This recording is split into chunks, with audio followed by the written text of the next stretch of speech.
So today I'm talking about a P0351 code, what it is and how you go about fixing it. So what is a P0351 code? Well, it's an ignition coil A primary secondary circuit. And what does this mean? Well, each cylinder is going to have a coil going to it, and the coil is what ignites the air-fuel ratio mixture that's going into the cylinders. And when you get a P0351 code, the computer's seeing a problem in one of these, mainly with the coil A, which is going to be the number one cylinder in the engine. Coil A is the number 1, coil B is the number 2 cylinder, coil C is the number 3 cylinder, coil D is the number 4 cylinder, and so on. And so basically when you get this P0351 code, the computer's seeing a problem with the coil on the number 1 cylinder.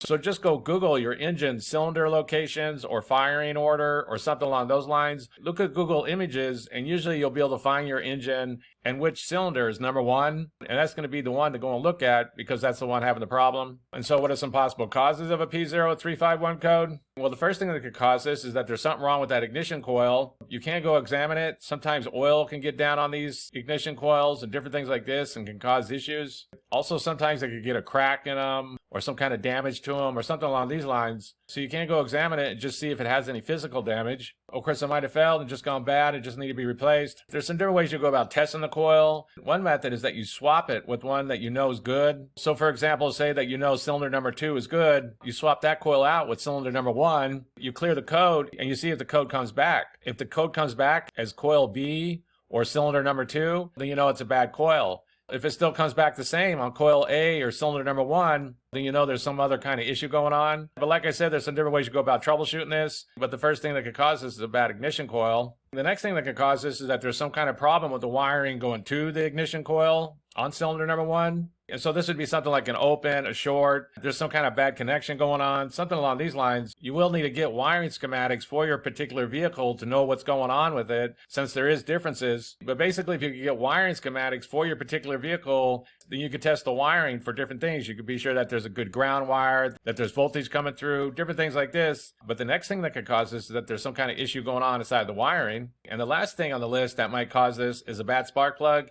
And this isn't too common. Usually when you get a P0351 code, it's going to be a bad ignition coil or there's some kind of issue going on in the wiring. But that ignition coil does need to work with that spark plug to ignite the air-fuel mixture that's going into the cylinder. And so if you check everything else and it looks good, you can't remove that spark plug and just check it and be sure that it looks like it's good, that there's no issues going on there, because the last thing on the list is going to be a bad spark plug. And so that's basically it. I just wanted to give a basic overview of how you go about fixing a P0351 code. If you have anything to add, please comment down below. If you have any questions, ask me and I'll try to answer them. If this video helps you, please click like, please click subscribe, and have a good day.